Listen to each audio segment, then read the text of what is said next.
Hey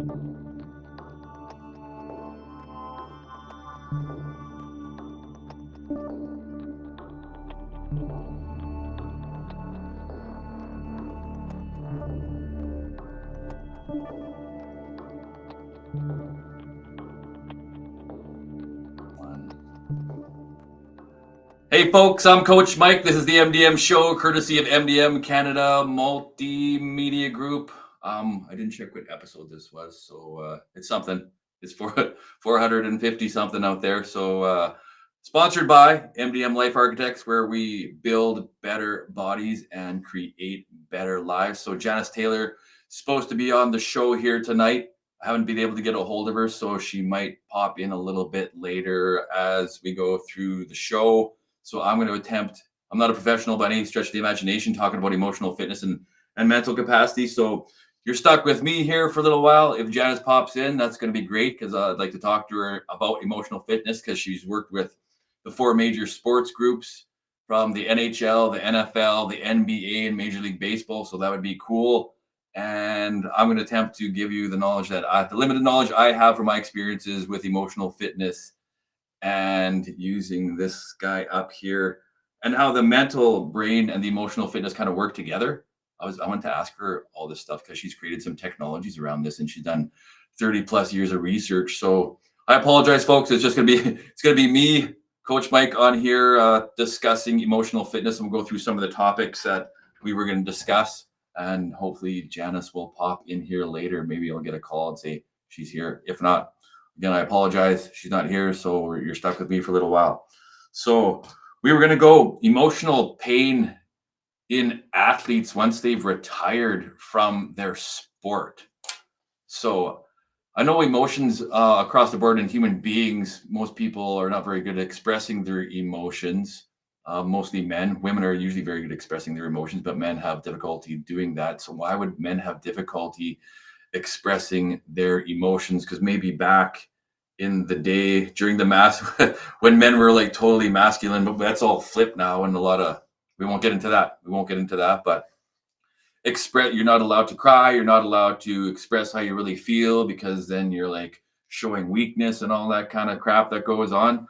But now it's starting to get a little bit different, where men are starting to express their emotions and are able to open up to discuss how they're feeling, which actually helps, because you're not bottling all that inside and exploding into what could potentially be a disaster of anger and all that kind of stuff. So if you're in charge of your emotions, I believe that you have to be kind of self-aware. You have to be able to monitor your thoughts on a regular basis, and then you got to be able to feel when these emotions are bubbling up inside of you, whether they're positive or negative emotions. You have to be able to feel the emotion that you're feeling at any given time. And a good exercise that you can do is write down all the positive emotions that you're feeling on a regular basis.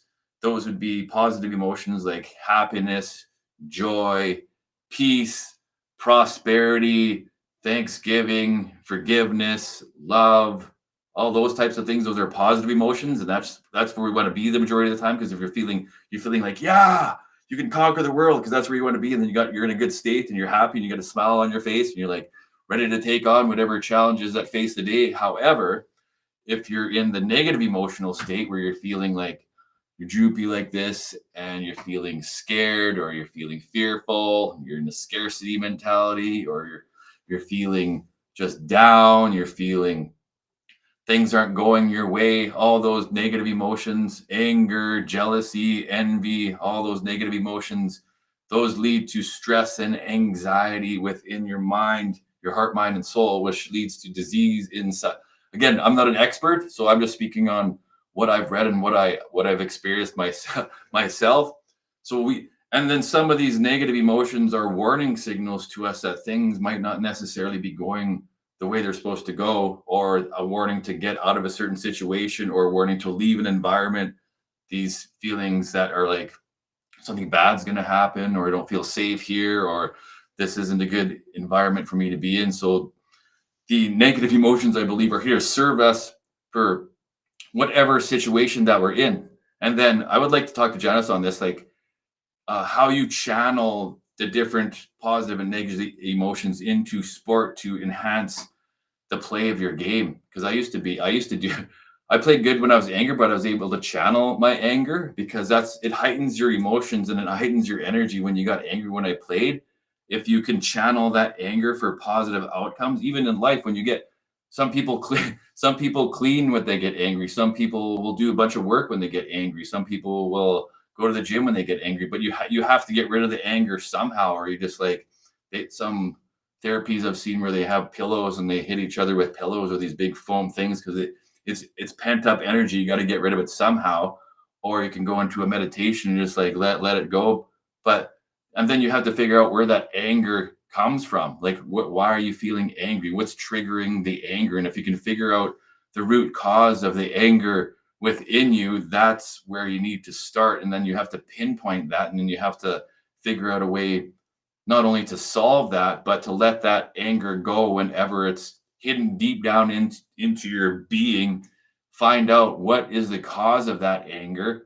And then maybe you can forgive that person or whatever situation that was directly correlated with the anger that is in you that keeps on coming up and up and up and up because you're suppressing that. You have to get rid of it. All that baggage, all that crap, all that stuff you carry with you on a regular basis. Go on a road trip, just carry a carry-on bag, and that's it. Maybe a carry-on and like one personal item. You don't need to take 10 bags of crap with you, because if you find out, you most likely don't use all that stuff, and it's not going to serve you. It's not going to help you. Same thing with emotions. Again, I'm not an expert or a professional in this area. However, I'm working on knowing my emotions on a regular basis. So I laugh a lot. If you haven't noticed, if you've hung around with me, I laugh a lot. And then I ask a lot of questions. And then I can be a little bit sarcastic, and then I can ask I can ask more in-depth questions as to what's this with this and what's with this if you keep digging deeper. And most people I found don't like digging down deep because I don't know if they're scared or if it hurts or they're afraid or what those fears might be.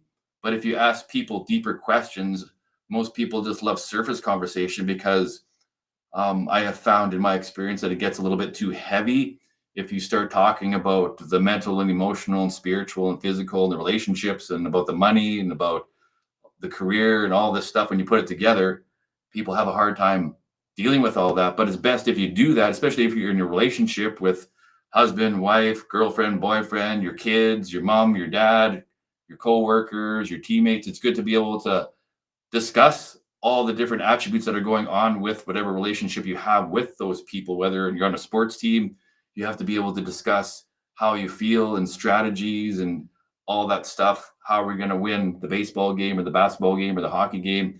Then you got to know your positions. You got to have skills in your positions. Same within a business. You got to know your positions. You have skills in your positions, and you have to communicate.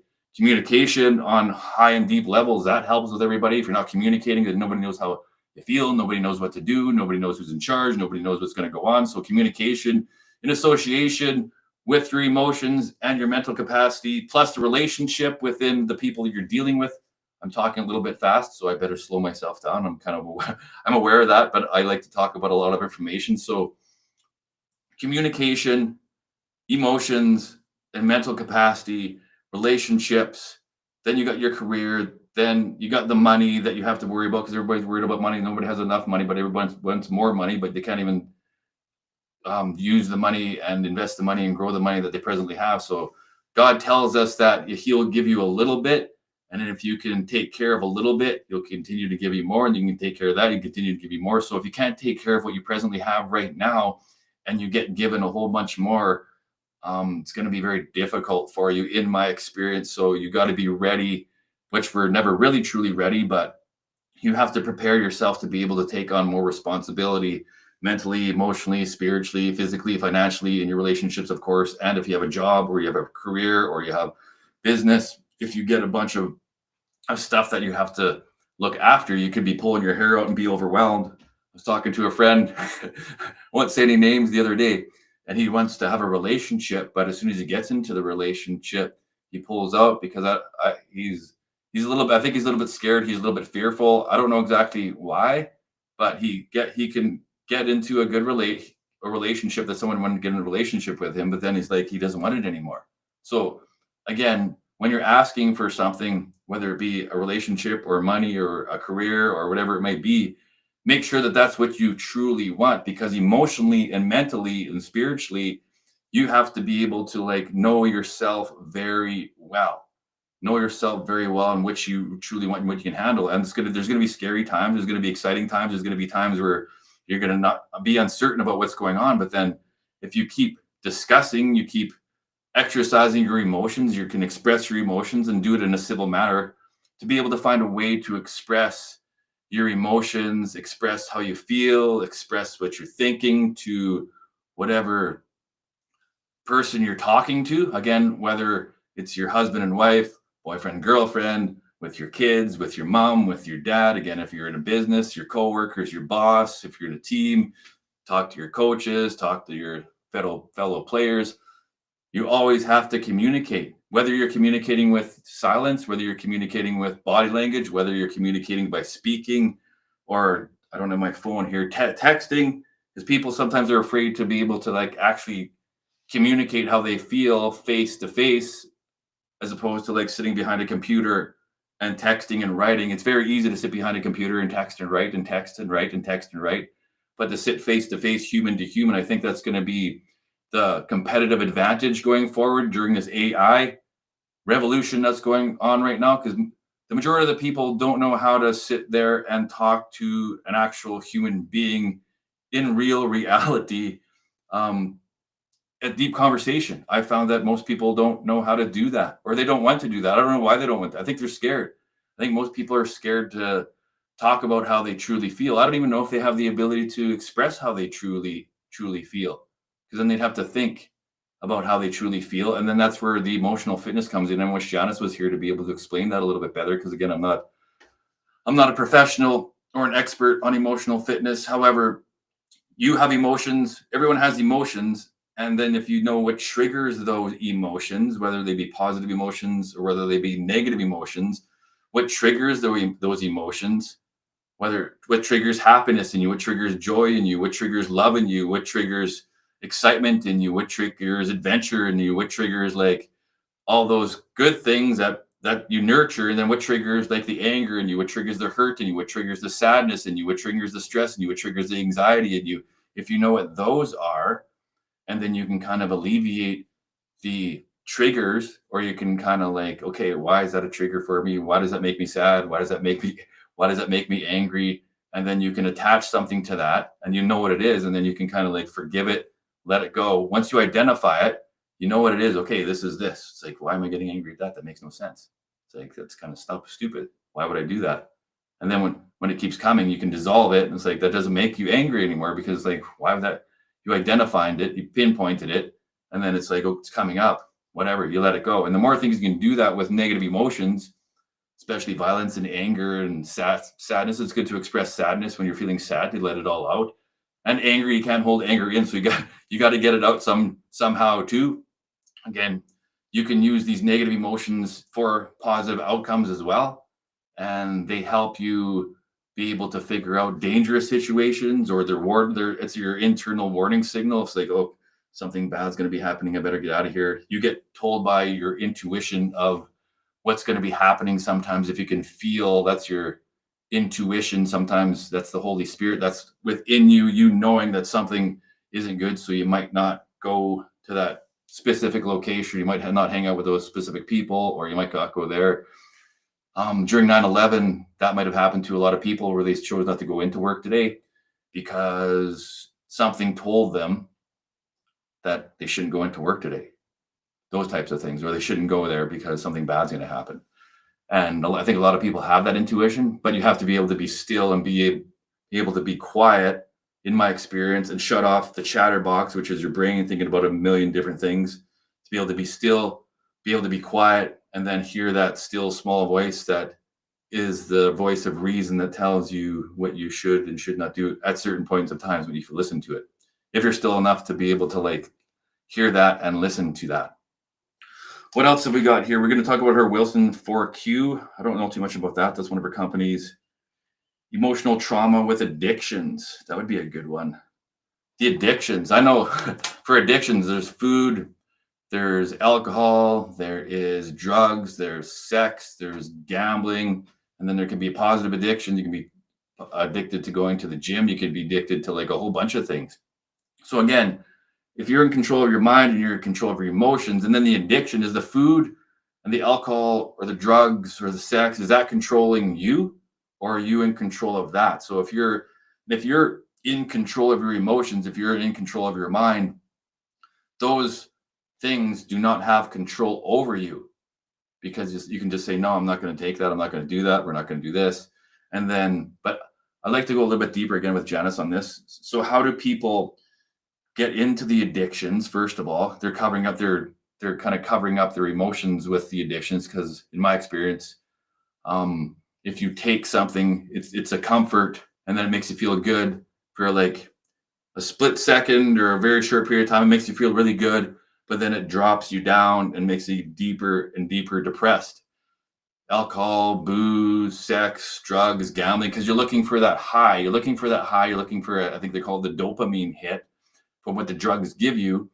And then you have that empty spot in your heart that you're trying to fill, that void that you're trying to fill with exterior things that is never going to fill that void that's in your heart and soul, because that we won't get too deep on that. And I think that's where people run into addictions, whatever their addictions are, because that's their comfort, and they're looking for the comfort in the drug or the alcohol or the sex or the gambling or the food, because it makes them feel good for a short period of time.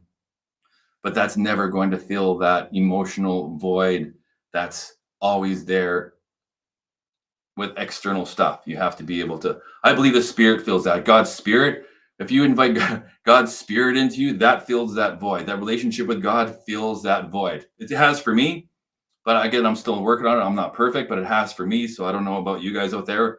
What helps you fill that void when you're addicted to whatever it is you're addicted to, because you're trying to get outside validation for external things, trying to fill that emptiness within you from external stuff, and it'll never be able to get done.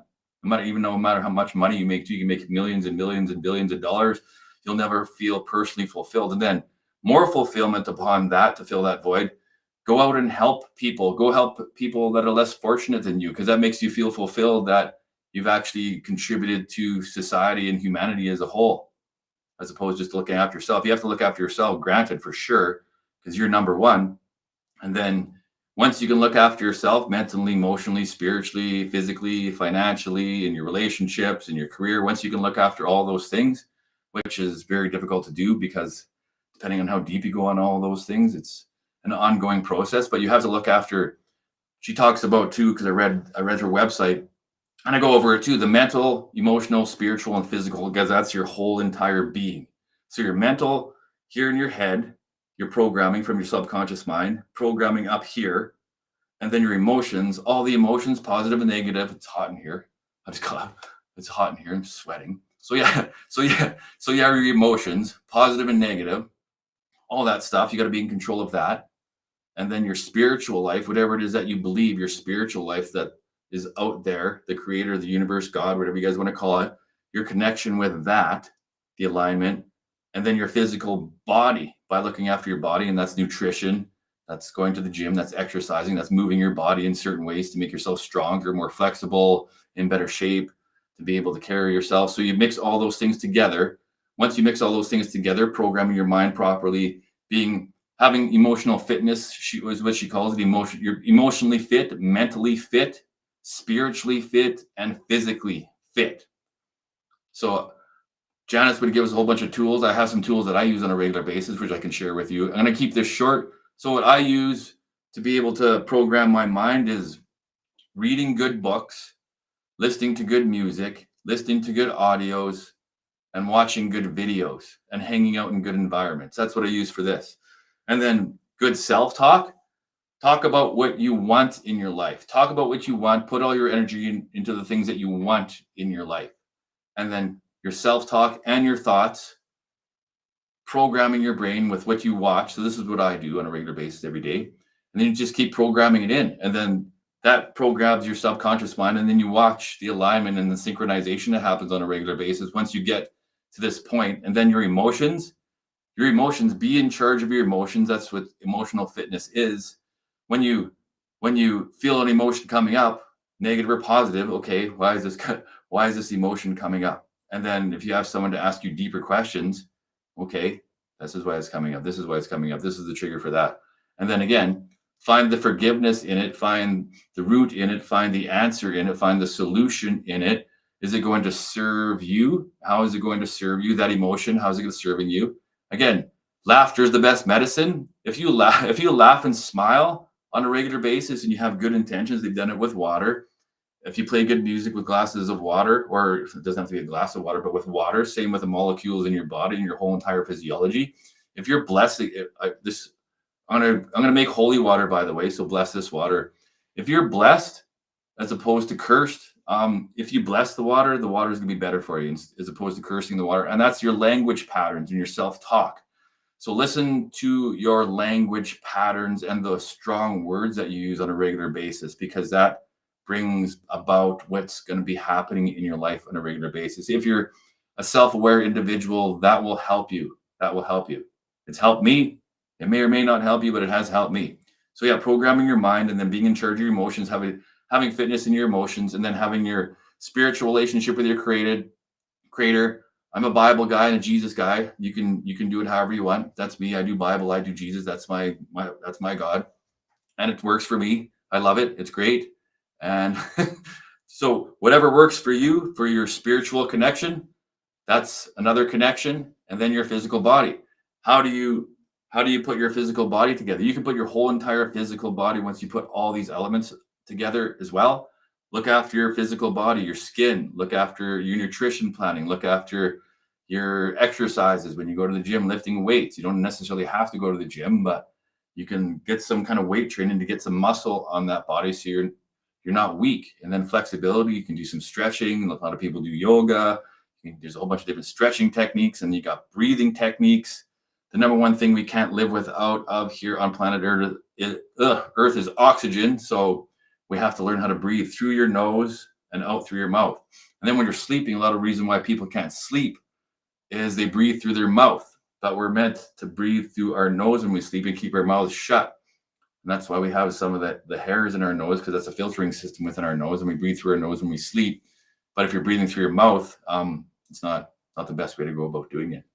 So practice breathing techniques to get the air in and get the air out. And then that, I don't know all the intricacies with that and all the, excuse me for a second.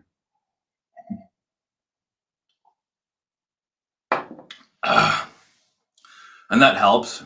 And then all the different energy centers in the body. Again, I don't know a whole bunch about that, but we're like full energy. The heart has a bunch of energy. The mind has a whole bunch of energy. All our system within our body has a whole bunch of energy. It's put together very, very intricately by our creator, because we can't make, we're trying to make human beings, but we really can't, the way they were made originally. And yeah, so that's it. If you can put your mental programming together, your emotional, it sounds so simple and easy, but it's complex from a human standpoint. But if you're not doing this on a regular basis, trying to become a better human being, trying to heal yourself, improve yourself, and better yourself in all these areas, then what are you doing? Like, why even bother? And maybe that has something to do with your purpose here on Earth, or for your family, or for your team, or for your business, or for your career, whatever it may be. Maybe you need to pick a bigger purpose as to why you're here, because we're all going to die eventually out of these bodysuits that we're wearing. We're all going to die as human beings, these bodies that we have, even though we have to look after them. There are temples here on Earth, because that's the bodies we've been given, and our spirits are living inside them. If you believe that kind of stuff. And I think that's about as far as we're going to go. What else have I got on? How to build an emotionally fit identity that leads to clarity, leadership, and inner power. I think we kind of just went over that. So how can we build an emotionally fit identity? So yeah, I talk about creating a new identity, because that old person of who you used to be, in order to live the life that you want to create and design, that's going to have all these different things going on. You cannot be the person that you were before, that did all the things that were not contributing to your well-being or the well-being of others. So you have to continually, again, you don't have to do this. If you want to build an emotionally fit identity, though, that leads to clarity, leadership, and inner power, you must make these things a must. You must program your mind properly. You must work on your emotions. You must work on your spiritual fitness as well, the relationship with your creator, and you must work on your body. All those 4 pillars together, that's basically your whole entire aura and your being, your inner and your outer, all working together, not only in your body, and then the outer, the universe outer is like connected to you, mind, body, soul, spirit, all together. That's how you create the identity. If you want to know how to do that, hook up with Janice. She's here. And then I work on some of this stuff as well myself in the MDM Life Architects Life After Sport Playbook, because we'll go over all this stuff. You have to have deep discussion. It's all discussion. It's all discussions. And then you have to figure it out. You have to figure it out. And then making the daily actions, the daily action plans with the goals that you set for yourself. We got that, the goal setting framework where you pick one goal at a time and chip away at them. The goal setting framework where you pick one goal and then you write down about 5 to 7 actions that you can take that are going to be directly correlated with the achievement of that goal. And then from there, you're going to have resistance come up. So there's going to be a bunch of roadblocks and potholes and things that are going to stop you from taking those actions. So you have to identify all the roadblocks, all the potholes, identify what those are. This is the framework. That's number 3. And then once you identify what the roadblocks are, then you have to come up with solutions to those roadblocks, so you can figure out how to navigate through that. And when you come up with solutions to those roadblocks, then you're in the clear. You pick a timeline, how long you figure this goal is going to take you. And then once you knock down all those dominoes for those roadblocks with the solutions that you've come up with, then you got free game to exercise all those actions that you put down on the paper that are going to be directly correlated with the achievement of the goal that you've set. And bada boom, bada bing, you knock down, you got that goal on your timeline. Then you put it on, rinse and repeat, and goal, goal, goal, goal. And that's how you build momentum by doing, that's the framework. And I teach you that. And then we go over the ideal life blueprint. So that's the whole tree of the ideal life blueprint.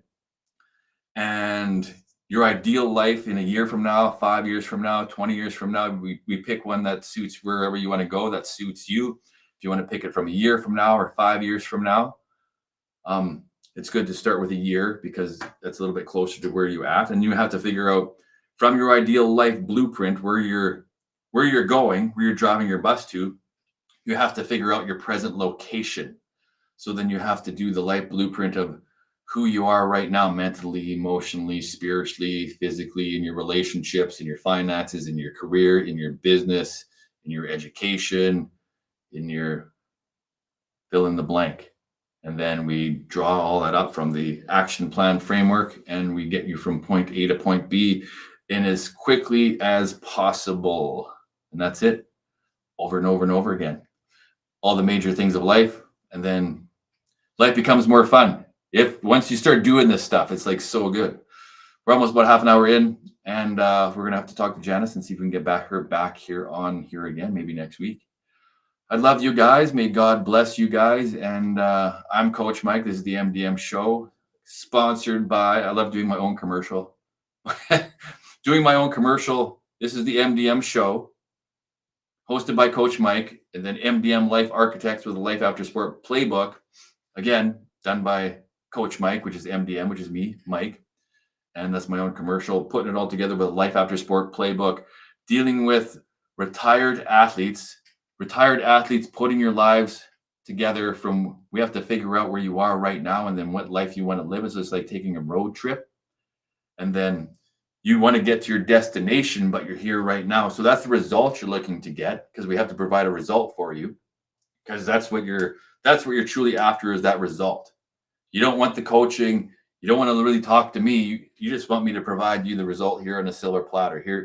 Here's your result. This glass of water is your result. You want this glass of water, but I can't just hand it. I can't just hand you the glass of water, but here you go. Here's a glass of water. So I could hand you the glass of water, but then you might want your own glass of water, because I put my mouth on this cup and this is my water. So to get your own glass of water, I can show you what you need to do that. And it's the same thing with MDM Life Architects, putting your life together with the Life After Sport Playbook. We come up with where you're sitting right now and where you want to go. And we're going to give you the solution, but you have to follow the path to get to the solution. Solution, result after result after result. If you want to lose 10 pounds, 20 pounds, you got to do certain things to be able to do that. So you have to know what you weigh right now. You have to know your lifestyle right now. Then we got to go over your 24-hour clock to see how we can fill in those gaps, where you can fill in the things that are going to be directly correlated with the outcome of that goal, because you're busy. I know everybody's got lots of things that they're busy with. So you have to do a time 24-hour, 7-day a week time audit, and then to see where you can fill in these activities and replace negative activities with positive activities. So same with food. Replace negative food with positive food. What's a negative food and what's a positive food? So a food, if you want to call it a food, so let's say a can of pop, and let's say a cup of tea, fresh herbal tea. Which one would be a positive and which would be negative? You might say the can of Coke is a positive one because it makes me feel good. It gives me a sugar rush and it gives me this, and I'm addicted to it. You might think that's better, but so this is where the the right and the wrong and what's healthy and what's not healthy kind of goes. Where they used to think cigarettes were healthy for you, so we have to know which is healthy for you and which is not. So you have to identify this stuff. So herbal tea, a tea or water, holy water, drinking holy water, purified water to make it simple, or a can of Coke. The water every time is going to be healthier for you. So you can replace the can of Coke with a glass of water. That's one thing. Or if you're eating junk food during the day, could be a candy bar, could be a bag of chips, could be whatever it may be. Candy bar or a carrot. I know it's boring. The candy bar is so much more exciting, right? I don't know why, but the candy bar or the carrot. Instead of having the candy bar, have a carrot. I know the carrot's so boring, but it won't be boring when your body starts to look better and feel better and you got more energy and be like, I should have had the carrot instead of the candy bar. But you can't totally shut yourself off from the treats or things that make you feel good. So after you have 10 carrots, then maybe you can have a candy bar if you still want to have one for your reward. That's okay. So you see where I'm going with this? You have to replace your negative habits with positive habits, and you can only do one at a time. Most people can only do one at a time, or else it's too overwhelming. I can't do it. So you just like going to the gym, if you're going to lift weights, you have to know where you are. You have to be able to know what you're capable of. You can't just stack the bench press bar with 245s aside, benching 10, 12 reps at 225. That's not going to happen. So you have to know your capabilities, where you are. If you don't know where you are and your capabilities, then it's going to be, we have to figure that out, and then we work with you and all the way through the system with that. That's it. That's how it works. If you have any other questions, I can try to give you another example of what that might be. Again, I can give you a story from when I started lifting weights. I went into the gym in high school. We did a little bit before that. We only did like push-ups and sit-ups and running and all that kind of stuff, and we screwed around with some weights. So then when you go into like the big person's gym, where it's an actual gym, it could be intimidating to you. So you might want to take someone with you or watch or observe what other people are doing. And then you have to experiment with the weights to see how the machines work, or the pulley systems work, or the free weights work, or the dumbbells work, or the barbells work. So you can get a trainer or someone from the gym to explain all this. And then you got the mental, it's like, all these people doing this, everybody knows what they're doing. So this is how it get a little scared. So the story was, so I went to the high school gym, and it is scary. You're scared because you're in grade 9 and you don't know. It's like, whoa, this is like a real gym. So you're scared. And then there's grade 12s who are so much bigger than you. They're 3-4 years older. They're bigger than you, and they're all this. So then you have to be able to get over your fear. And I had to get over my fear. And then you just start for where you're at. You put on the bar is 45 pounds, and you go on the bench press. It's like, well, I have to like humble myself because I can't like bench press a whole bunch of weight to begin with. So you put a couple 10s on, or you might put some 25s on, not even 100 pounds. And you get your form and you get your technique down. That's what I had to do. Get my form down, get my technique down. You might feel embarrassed. You can only bench press. Doesn't even matter. But no one really cares. It's like, if you're there working, if you're there putting in the effort, no one really cares. They're not pointing at you and laughing at you. And if they are, who cares? That doesn't even matter. So then grade 9, I started doing that. Grade 10, I started doing that. And then you go at lunch and you go after school, then you buy a membership at another gym, and you take a partner with you. I went with my brother. We went to the court club. So me and him worked out usually late at night. We'd go around after supper around 7 o'clock. Sometimes we were there till like 11 p.m. And then we got better and we got better and we got better and we got better. So the more repetitions you do at something, and once you get over that fear, take somebody with you, take a friend with you, take your spouse with you, and then work together. No matter what it is, work together and have the same goals and have some fun with it. And don't be so, try not to be so serious with each other. And then it becomes fun and it becomes the ritual and then it's good. So yeah, that's what I had to do. And then I'd go. All I did was chest. So I bench pressed almost 300 pounds by my grade 12 year, which is like nuts. So I went from about 100 pounds to almost 300 pounds within 4 years. So it takes time. But if you keep at it, then you get better at it, no matter what it is. If it's in business, if it's with your finances, if it's with your relationship, you have to figure out what the best way is to do it. Make sure you're doing it the right way. And there's failure. Don't be afraid to fail or do it the wrong way. You can ask people that have done it before you what to do. Then you emulate that, you model that, you read up on it, you watch it, and then you go do it. And then it's like eventually it's not going to happen like right away. You have to realize it's not going to happen right away. It takes years for it to happen. People say, oh, I can do this in like a couple days or 7 days. It's like, no, depending on where you are, depending on what you're doing, it takes time. So that's that. Thank you guys. Love you guys. God bless you guys. And that's all I got for today. MDM show. See if we can get Janice on here a little bit later. Oh, right now. Maybe we got the times mixed up or something. Let's see what she says. Oh my gosh, totally missed this. I had it in my calendar, but no link. I'm so sorry. We'll have to bring her on another time. See what she has to say. See if she wants to come in here. You can jump in now if you want. See if she wants to come in now. It's still I'm still on. Or we can do it later. Or we can do it another time. I am still on live. See if she wants to come in now. If she wants to, we'll go. If not, it's okay. We'll do it another time. Oh boy. Just as I was going to go. Interesting. So, but that'll be like an hour and a half. That's okay. See what she has to say. See, I guess this is like with emotions. I could get mad and get all angry and whatnot, but if I am able to temper my emotions, she had something going on. I've done it before where you forgot to put it in your calendar. It's quite okay. And then, yeah, let it go. It's okay. No problem. It's all right. Let's see. I think we'll just let it go. I'll give her another minute here. If then maybe we'll reschedule English. We'll reschedule her for what today is Wednesday. Next week, maybe. We'll see what her schedule looks like. And maybe we'll schedule her in next week. But yeah, that's as far as I know with what I do. Again, I'm not a major professional, but I've practiced this a lot on myself and other people. So I know what you have to look after your mind, and that's programming your subconscious mind consciously. And then all the fear and scarcity, you have to kind of like exhale all the fear and scarcity that you're thinking about. And then you have to take some action. Be aware of your emotions, connect to your creator, look after your body. Those are the 4 pillars. And it's a lifelong process. And if you can find good people to do it with, then all the better. All the better. All right. I'm out of here. We're gonna call her. We're gonna call her. That's it.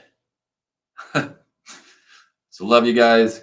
God bless you guys. This is Coach Mike signing off from the MDM show. I like how Rod throws his pen. We're out of here for another episode. I think I didn't check. This is 459, maybe 459 episodes. Season 3, maybe season 4. Doesn't matter. I'm out of here. See you guys later. I'm going to call it an end.